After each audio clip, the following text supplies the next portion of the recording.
Hello,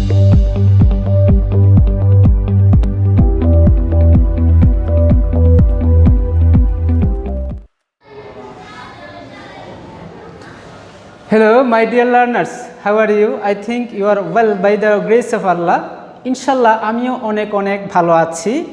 আশা করছি তোমরা এই করোনাকালীন সময়ে এই সময়টাকে তোমরা তোমাদের পড়াশোনা নিয়েই ব্যয় করছো। প্রিয় শিক্ষার্থী, পূর্বের ন্যায় আমি আজকে উপস্থিত হয়েছি। আমি Mohammad Amir Hossain, assistant teacher English, Karimpur K boys high school. প্রিয় শিক্ষার্থী, তোমরা কি জানো আজকে আমি কোন টপিকটা শুরু করতে যাচ্ছি? Okay, then understand and I am giving an example and then try to understand the topic name. Okay প্রিয় শিক্ষার্থী, Rahim is a doctor. Rahim is a doctor and he is an honest man. He is an honest man. প্রিয় শিক্ষার্থী, আমরা দেখতে পাচ্ছি প্রথমে রহিমের নিচে আন্ডারলাইন করা, দেন হি নিচে আন্ডারলাইন করা। প্রিয় শিক্ষার্থী, এখানে আমরা দেখতে পাচ্ছি রহিমের স্থানে হি বসছে। প্রিয় শিক্ষার্থী, সো নামের পরিবর্তে যাহা ব্যবহৃত হয় তাকে প্রনাউন বলে। আশা করছি প্রিয় শিক্ষার্থী তোমরা টপিকটা বুঝতে পেরেছ। টপিকটার নাম হচ্ছে প্রনাউন। প্রিয় শিক্ষার্থী, পূর্বের ক্লাসে আমি নাউন সম্পর্কে আলোচনা করেছি, সেই ধারাবাহিকতায় আজকেও তোমাদের সামনে উপস্থিত হয়েছি প্রনাউন নিয়ে। প্রিয় শিক্ষার্থী, যে আজকে আমরা প্রনাউন শুরু করার পূর্বে সর্বপ্রথম আমরা প্রনাউন সম্পর্কে জানব। প্রিয় শিক্ষার্থী, প্রনাউন হচ্ছে যাহা নাউনের পরিবর্তে বসে ওই নাউনকে নির্দেশ করবে, সেটি হচ্ছে প্রনাউন। প্রিয় শিক্ষার্থী, নামের পরিবর্তে যাহা বসে তাহাকে প্রনাউন বললে, বাট ওই প্রনাউনটাকে ওই নাউনকেই নির্দেশ করবে। প্রিয় শিক্ষার্থী, একটা এক্সাম্পল আমরা দেখব। সেই এক্সাম্পলটা হচ্ছে Rahim is a doctor and he is an honest person. Rahim হচ্ছে একজন ডাক্তার এবং তিনি হচ্ছেন একজন সৎ লোক। প্রিয় শিক্ষার্থী, এখানে আমরা রহিমের স্থানে অর্থাৎ হি বসাইছি। এখানে যেখানে রহিম হওয়ার কথা ছিল সেখানে আমরা হি স্থাপন করেছি, হি লিখেছি। এখানে কেন? নামের পরিবর্তে আমরা প্রনাউন বসিয়েছি। সো প্রিয় শিক্ষার্থী, যে আমরা কেন প্রনাউনটা বসাই, যে বারবার নামের পুনরাবৃত্তিটা দূর করার জন্য, অর্থাৎ সেন্টেন্সের একটা গঠনমূলক আমি সেন্টেন্সটাকে সুন্দর করতে চাইলে অবশ্যই তোমাকে নাউনটাকে পরিহার করতে হবে। প্রিয় শিক্ষার্থী, সেই জন্য আজকের আলোচনা নিয়ে এসেছি প্রনাউন। এখন প্রনাউন অনেক ধরনের হতে পারে। এখন প্রত্যেকটা প্রনাউন নিয়ে আজকে আমরা আলোচনা করব। আশা করছি যদি তোমাদের এই প্রনাউনের উপরে কোনো প্রশ্ন থাকে তাহলে তোমরা পরবর্তীতে আমাকে জিজ্ঞেস করতে পারবে। ওকে প্রিয় শিক্ষার্থী, দেন আমরা যাচ্ছি যে কাইন্ডস অফ প্রনাউন। প্রনাউন 9 প্রকার। প্রিয় শিক্ষার্থী, প্রনাউন কত প্রকার? 9 প্রকার। এতদিন আমরা শিখে আসছি যে প্রনাউন 8 প্রকার বা আরও কম বেশি হতে পারে, কিন্তু আজকে আমি তোমাদেরকে দেখাবো প্রনাউন 9 প্রকার। প্রিয় শিক্ষার্থী, 9 প্রকারের মধ্যে আমরা সর্বপ্রথম প্রনাউনটা শিখব পার্সোনাল প্রনাউন। 1 নম্বরে পার্সোনাল প্রনাউন। প্রিয় শিক্ষার্থী, পার্সোনাল প্রনাউনটা কাকে বলে? যে পার্সোনাল প্রনাউন এমন একটা প্রনাউন যে প্রনাউনটা ব্যক্তির পরিবর্তে বসবে, শুধু ব্যক্তিকে বুঝাবে। প্রিয় শিক্ষার্থী, তাকেই হচ্ছে পার্সোনাল প্রনাউন বলা হয়। যে পার্সোনাল প্রনাউন একটা এক্সাম্পল আমি দিলে বুঝতে পারবে। যে I bought a book for me. আমি আমার জন্য একটি বই কিনেছিলাম। এখানে আইটা হচ্ছে প্রনাউন। এখানে বই কিনতে পারে শুধু ব্যক্তি, কোনো প্রাণী বা বস্তু কিনতে পারে না, তাই সেই জন্য এটা পার্সোনাল প্রনাউন। আবার একটা বই কিনে শুধুমাত্র মি, ফর মি, আমার জন্য। একটা বই কখনো প্রাণী বা বস্তু বা অন্য কোনো কিছুর জন্য কিনতে পারে না। প্রিয় শিক্ষার্থী, যে এখানে দুটোটাই হচ্ছে পার্সোনাল প্রনাউন। এখন পার্সোনাল প্রনাউনটা আমি আবার একটু সংজ্ঞাটা বলছি। যেই প্রনাউনটা ব্যক্তির পরিবর্তে বসবে, মাঝে মাঝে প্রাণীর পরিবর্তে বসে, সেটা আলোচনার সামনে যে প্রকারগুলো আসবে সেটার মধ্যে আমরা আলোচনা করব। প্রিয় শিক্ষার্থী, এখন যে পার্সোনাল প্রনাউনটা 3 প্রকার। প্রিয় শিক্ষার্থী, পার্সোনাল প্রনাউন কত প্রকার? 3 প্রকার। ফার্স্ট পারসন, প্রথমে হচ্ছে ফার্স্ট পারসন, যে প্রথম ব্যক্তি। এখন ফার্স্ট পারসন কাকে বলে? অর্থাৎ এখানে যিনি বক্তা, যিনি কথা বলবেন, তিনি হচ্ছেন ফার্স্ট পারসন। প্রিয় শিক্ষার্থী, এখানে আমি লেকচার দিচ্ছি তোমাদের সামনে কার সম্পর্কে? মনে করো আমাদের প্রধানমন্ত্রী সম্পর্কে তোমাদের কাছে কিছু বলছি। তো এখানে কে বলছে? আমি বলছি। তো এখানে হচ্ছে টিচার হচ্ছে ফার্স্ট পারসন, আমি হচ্ছে ফার্স্ট পারসন। দেন তোমরা শুনতেছো, you are listener, I think যে তোমরা শুনতেছো এখানে। তো যারা শ্রোতা, যারা শুনবে এবং উপস্থিত থাকবে, অর্থাৎ এখানে আমি উপস্থিত, তুমি উপস্থিত। এখানে আমার এবং তোমার যে পার্থক্যটা হচ্ছে, আমি বলছি বাস তোমরা শুনতেছো। যে যারা শুনবে বাট উপস্থিত থাকবে তারা হচ্ছে সেকেন্ড পারসন। প্রিয় শিক্ষার্থী, যার সম্পর্কে বলছি কিন্তু এখানে উপস্থিত নেই। যেমন আমি আমার প্রধানমন্ত্রীর সম্পর্কে একটা আলোচনা করছি তোমাদের সামনে, কিন্তু এখানে কি প্রধানমন্ত্রী উপস্থিত আছে? ইম্পসিবল, এখানে প্রধানমন্ত্রী উপস্থিত নাই। তাহলে তিনি হচ্ছেন থার্ড পারসন। প্রিয় শিক্ষার্থী, আমি একটা সংক্ষেপে বলতে পারি যে আমি, আমরা, আমাকে, আমাদের, আমাদেরকে, অর্থাৎ প্রথম অক্ষর আ উচ্চারিত হবে, সেটা হচ্ছে ফার্স্ট পারসন। তুমি, তোমরা, তোমাকে, তোমাদেরকে, সেটা হচ্ছে সেকেন্ড পারসন। সে, তাহারা, ইহা, তাকে, সেগুলো হচ্ছে থার্ড পারসন। প্রিয় শিক্ষার্থী, এখন আমরা এক্সাম্পলে যাব। এক্সাম্পল দেখলে আমরা বুঝতে পারবো second person, first person, second person, third person. প্রিয় শিক্ষার্থী, ফার্স্ট পারসন উদাহরণ, I bought A book for me. আমি আমার জন্য একটি বই কিনেছিলাম। এখানে ফার্স্ট পারসন হচ্ছে না আই, মি হচ্ছে এখানে ফার্স্ট পারসন। প্রিয় শিক্ষার্থী, second person, you bought a book for you. তুমি তোমার জন্য একটি বই কিনেছিলে। এখানে তোমার জন্য, আমি বলছি তোমার জন্য, অর্থাৎ তুমি এখানে ফার্স্ট পারসন নয়, তুমি সেকেন্ড পারসন। প্রিয় শিক্ষার্থী, third person, they bought a book for him. তারা তার জন্য একটি বই কিনেছিল। এখানে আমিও কিনি না, তুমিও কিনি না, তারা কিনেছে। সো এখানে থার্ড পারসন। প্রিয় শিক্ষার্থী, এখানে দে হচ্ছে থার্ড পারসন, হিম হচ্ছে থার্ড পারসন। প্রিয় শিক্ষার্থী, আমরা এখন শেষ করেছি ফার্স্ট পারসন, আমরা পার্সোনাল প্রনাউনটা শেষ করেছি। এখন আমরা যাচ্ছি রিফ্লেক্সিভ প্রনাউন। প্রিয় শিক্ষার্থী, রিফ্লেক্সিভ প্রনাউনটা আমরা আগে সংজ্ঞাটা জানবো। যেই প্রনাউনটা সাবজেক্টের দিকে ফিরবে, অর্থাৎ নিজের দিকে ফিরবে। প্রিয় শিক্ষার্থী, রিফ্লেক্সিভ প্রনাউনটা আমরা একটা দুইটা শব্দের মাধ্যমে আমরা দেখলে চিনতে পারবো যে যদি সিঙ্গুলার হয় রিফ্লেক্সিভ প্রনাউনটা, তাহলে সেলফ যুক্ত হবে, আর যদি প্লুরাল হয় তাহলে সেলফ যুক্ত হবে। প্রিয় শিক্ষার্থী, একটা এক্সাম্পল, হি কিল্ড হিমসেলফ। সে হত্যা করেছিল হিমসেলফ, সে নিজেকে হত্যা করেছিল। তাহলে এই যে হিমের সাথে সম্পর্ক হচ্ছে হি। প্রিয় শিক্ষার্থী, সে নিজেকে নিজে হত্যা করেছে, নিজের সাথে, হত্যাটা নিজের সাথেই রিলেটেড, সেই জন্য এটা রিফ্লেক্সিভ প্রনাউন। প্রিয় শিক্ষার্থী, এখানে হি হচ্ছে সিঙ্গুলার পারসন, এই জন্য হিমসেলফ হচ্ছে সিঙ্গুলার। প্রিয় শিক্ষার্থী, আমরা আরেকটা এক্সাম্পল দেখব, দে ডিসিভ দেমসেলফ। তারা নিজেদেরকে প্রতারিত করে। কিভাবে? যে এখানে দে হচ্ছে প্লুরাল আর এখানে দেমসেলভস, এই জন্য আমরা এই SELVES আমরা এখানে অ্যাড করেছি যে যখন প্লুরালটা সাবজেক্ট প্রনাউন হয় তখন রিফ্লেক্সিভটাও প্লুরাল হতে হবে। প্রিয় শিক্ষার্থী, অর্থাৎ রিফ্লেক্সিভ প্রনাউনটা হচ্ছে যে প্রনাউনটা নিজের দিকে মানে সাবজেক্টের দিকে ফিরে, তখন সেটা হচ্ছে রিফ্লেক্সিভ প্রনাউন। প্রিয় শিক্ষার্থী, এখন আমরা যাচ্ছি ডেমনস্ট্রেটিভ প্রনাউন। সর্বপ্রথম আমরা ডেমনস্ট্রেটিভ প্রনাউন সম্পর্কে জানব।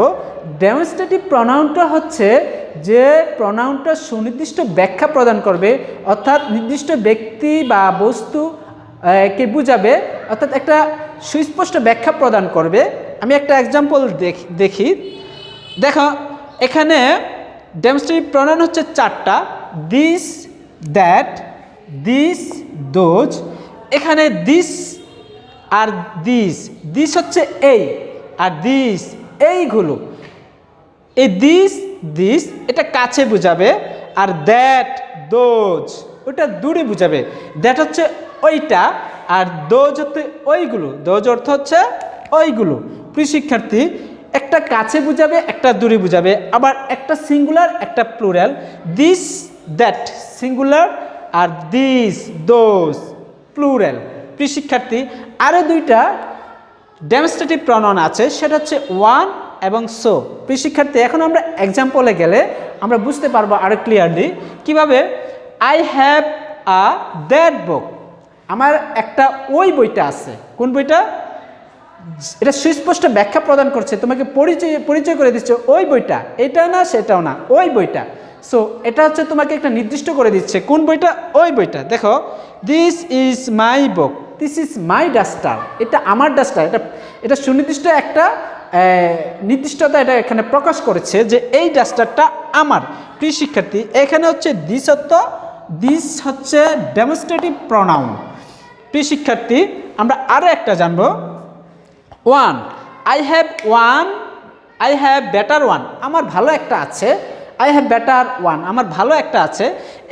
এখানে একটা খুব সুস্পষ্ট ইনফরমেশন দিচ্ছে কোনটা, একটা, যেটা হয়তো ওইটা যে কোনো একটা বুঝাবে। এটা হচ্ছে ডেমনস্ট্রেটিভ প্রনাউন।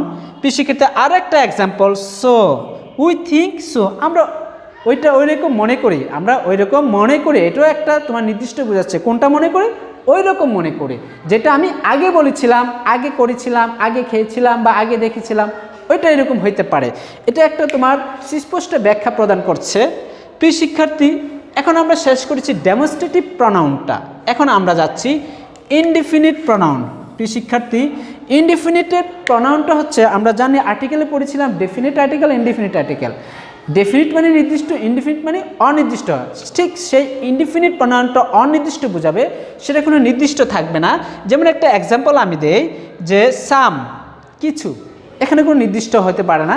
যেমন সাম ওয়াটার, কিছু পানি আমরা উই ক্যানট কাউন্ট, আমরা কাউন্ট করতে পারবো না। প্রিয় শিক্ষার্থী, সো যে ওয়ান, এনি, নান, অ্যানাদার, সাম, মেনি, বোথ, অল, ফিউ, নান, এটসেট্রা, আরও অনেক কিছু আছে। সো প্রিয় শিক্ষার্থী, আজকে আমরা বলবো যেমন সাম সে, কেউ বলে, কিন্তু এখানে কেউ বলে আমরা কিন্তু নির্দিষ্ট করতে পারি না, এটা অনির্দিষ্ট। কে বলে, কারা বলে, কতজন বলে, সেটা আমরা কাউন্ট করতে পারি না, বলতেও পারতেছি না কতজন বলে, কারা বলছে, কে বলছে, 2 জন না 3 জন না 4 জন না 5 জন, সেটা আমরা কাউন্ট করতে পারতেছি না।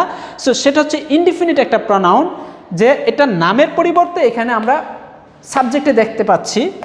আর একটা example, many students come here, অনেক ছাত্ররা এখানে কেম হেয়ার, এসেছিল। প্রিয় শিক্ষার্থী, এখানে মেনি স্টুডেন্টস বলতে বোঝাচ্ছে যে অনেক ছাত্ররা, কেম হেয়ার, যে এখানে ছাত্রের সংখ্যাটা বলে দিচ্ছে না, নির্দিষ্ট কোনো সংখ্যা বলছে না, এখানে অনেক, 5 জন না 10 জন না 20 জন না 100 না 1000 জন না লাখ জন, এটা আমরা বলতে পারতেছি না। সো সেটা হচ্ছে কি একটা ইনডিফিনিট প্রনাউন।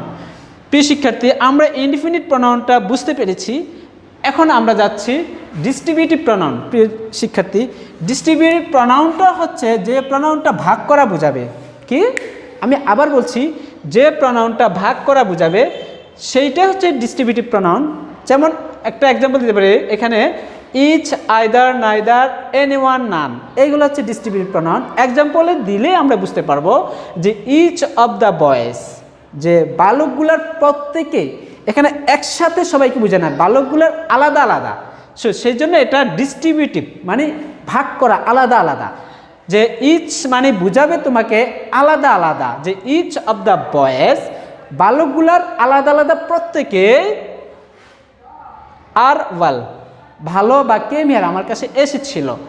আমরা আরেকটা এক্সাম্পল দিতে পারি, নান অফ দ্যাম কেম, তাদের থেকে কেউ আসেনি, মানে একজন আলাদা আলাদা, কেউ একজনে আসেনি। প্রিয় শিক্ষার্থী, এটা হচ্ছে একটা ডিস্ট্রিবিউটিভ প্রনাউন। এখন আমরা যাচ্ছি রিলেটিভ প্রনাউন। রিলেটিভ প্রনাউনটা হচ্ছে যেই প্রনাউনটা একই সাথে নাউনের পরিবর্তে বসবে, আবার দুইটা সেন্টেন্সের মাঝে সম্পর্ক স্থাপন করবে, সেটা হচ্ছে প্রিয় শিক্ষার্থী রিলেটিভ প্রনাউন। আমরা এক নজরে দেখছি যে who, what, that, ways, from, whose, এগুলো হচ্ছে রিলেটিভ প্রনাউন। এখন আমরা এক্সাম্পলে যাচ্ছি। দেখো, আই নো, আমি চিনি, হু কেম হিয়ার, যে এখানে এসেছিল। দেখো, এখানে হু, এখানে নাউনের পরিবর্তে বসছে, আবার এই একটা সেন্টেন্সকেও সংযুক্ত করেছে। একই সাথে সাবজেক্ট মানে প্রনাউন হিসাবে বসছে নাউনের পরিবর্তে, আবার একই সাথে সেন্টেন্সকেও যুক্ত করেছে। প্রিয় শিক্ষার্থী, আই গট, আমি পেয়েছিলাম, হুইচ ইজ রেড, যেটি লাল সেটি আমি পেয়েছিলাম। এই সেন্টেন্সটা হচ্ছে রিলেটিভ প্রনাউন, যেটা দুটো সেন্টেন্সকে যুক্ত করেছে, একই সাথে আবার সাবজেক্ট হিসাবে এখানে বসেছে একটা নাউনের পরিবর্তে, যে I got which is red, যে আমি I got pen, I got a pen, আমি একটা কলম পেয়েছিলাম, হুইচ ইজ রেড যেটা হয় লাল, এটা হুইচটা ওই পেনের পরিবর্তে বসেছে। প্রিয় শিক্ষার্থী, এখন আমরা যাচ্ছি ইন্টারগেটিভ প্রনাউন। ইন্টারগেটিভ প্রনাউন একই সাথে তোমার প্রশ্ন করা বুঝাবে এবং নাউনের পরিবর্তে বুঝাবে, যেমন হু, হোয়াট, হুইচ, হোম। এখন আমরা এক্সাম্পলে যাচ্ছি। হু came here, who came here, কে এখানে এসেছিল। এখানে দেখো এটা একটা সাবজেক্ট, আবার এখানে হু কি আমরা কেউ ব্যক্তি বলতে পারি? ইম্পসিবল, এটা ব্যক্তি না, এটা কোনো ব্যক্তির পরিবর্তে বসেছে। তাহলে যেমন হু কেম হেয়ার, তো উত্তরে যদি আমরা লিখি রহিম এসেছিল, তাহলে এখানে কথা ছিল রহিম কেম হেয়ার, তাহলে এখানে আমরা রহিমের পরিবর্তে বসেছি এখানে হু। আরেকটা example, whom does he want, সে কাকে চায়, সে কাকে চায়। এখানে কাকে বললে কোনো ব্যক্তির নাম আসবে বা বস্তুর নাম আসবে, অর্থাৎ নাউনের পরিবর্তে এখানে হোমটা বসেছে। শিক্ষার্থী, তাহলে হোমটা এখানে অর্থাৎ এখানে ইন্টারগেটিভ প্রনাউন একই সাথে নাউনের পরিবর্তে এখানে বসেছে। প্রিয় শিক্ষার্থী, রিসিপ্রোকাল প্রনাউন। রিসিপ্রোকাল হচ্ছে একে অন্যকে বা পরস্পর দুইজনকে বুঝাবে। আমি একটা এক্সাম্পল দিব। এখানে রিসিপ্রোকাল প্রনাউন দুইটা বা আরও কয়েকটা আছে এখানে, যে each other, one another. Each other, two boys talk to each other. প্রিয় শিক্ষার্থী, যে এখানে দুইজন বালক পরস্পরের সাথে কথা বলেছে। ইচ আদার মানে পরস্পর বা একে অন্যের, যে two boys talk to each other, দুইজন বালক একে অপরের সাথে কথা বলেছিল, অথবা দুইজন বালক পরস্পরের সাথে কথা বলেছে। এখানে দুইটা অর্থ আসবে, একে অন্যকে পরস্পর অথবা পরস্পরের সাথে। প্রিয় শিক্ষার্থী, ওয়ান অ্যানাদার একটা এক্সাম্পল, যে the farmers help one another, যে কৃষকরা একে অপরকে সাহায্য করেছিল। এখানে ওয়ান অ্যানাদার পরস্পর কথাটা আসবে না, একে অপরের কথাটা আসবে, যে one another, the farmers help one another, যে কৃষকরা একে অপরকে সাহায্য করেছিল। প্রিয় শিক্ষার্থী, এখন আমরা 9 নাম্বারে যাচ্ছি, ইমফেটিক প্রনাউন। প্রিয় শিক্ষার্থী, ইমফেটিক প্রনাউনটা হচ্ছে রিফ্লেক্সিভ প্রনাউনের মতো, তবে একটু পার্থক্য হচ্ছে রিফ্লেক্সিভ প্রনাউনটা ভার্বের পরে আসবে, আই মিন অবজেক্টে বসবে, আর ইমফেটিক প্রনাউনটা তোমার সাবজেক্টের পরে বসবে, আর রিফ্লেক্সিভ প্রনাউনটা অবজেক্টে পড়বে মানে ভার্বের পরে বসবে। আর যেমন এখানে একটা এক্সাম্পল, রিফ্লেক্সিভ প্রনাউন, এই যে এই ভার্ব এরপরে রিফ্লেক্সিভ প্রনাউন, আর এখানে ইমফেটিক প্রনাউনটা হচ্ছে subject plus reflexive pronoun, subject plus self বা সেলফযুক্ত প্রনাউন হবে। প্রিয় শিক্ষার্থী, আই মাইসেলফ, আর এই ইমফেটিক প্রনাউনটা তোমার জোর প্রদান করবে। কি প্রদান করবে? জোর দিবে কথার উপরে। কিভাবে? আই মাইসেলফ কেম হিয়ার, আমি নিজেই এখানে এসেছিলাম, একটা জোর প্রদান করছে। সো যে আই মাইসেলফ কেম হিয়ার, আমি নিজেই এখানে এসেছিলাম। প্রিয় শিক্ষার্থী, ইমফেটিক প্রনাউনটা হচ্ছে যে প্রনাউনটা রিফ্লেক্সিভের মতোই গঠিত হবে, বাট এটা সাবজেক্টের পরে বসবে এবং জোর প্রদান করবে, সেটা হচ্ছে ইমফেটিক প্রনাউন। প্রিয় শিক্ষার্থী, আজকে আমরা এখানেই প্রনাউনটা শেষ করতে যাচ্ছি। যদি তোমাদের এই প্রনাউনের উপরে কোনো প্রশ্ন থেকে থাকে, তাহলে তোমরা সামনের ক্লাসে অথবা অনলাইনে যে তোমাদের ভিডিও কন্টেন্টসটা দেওয়া থাকবে ওখানে কমেন্ট করবে, অথবা আমার কন্ট্যাক্ট নাম্বারে তোমরা সাহায্য নিতে পারো। Thank you.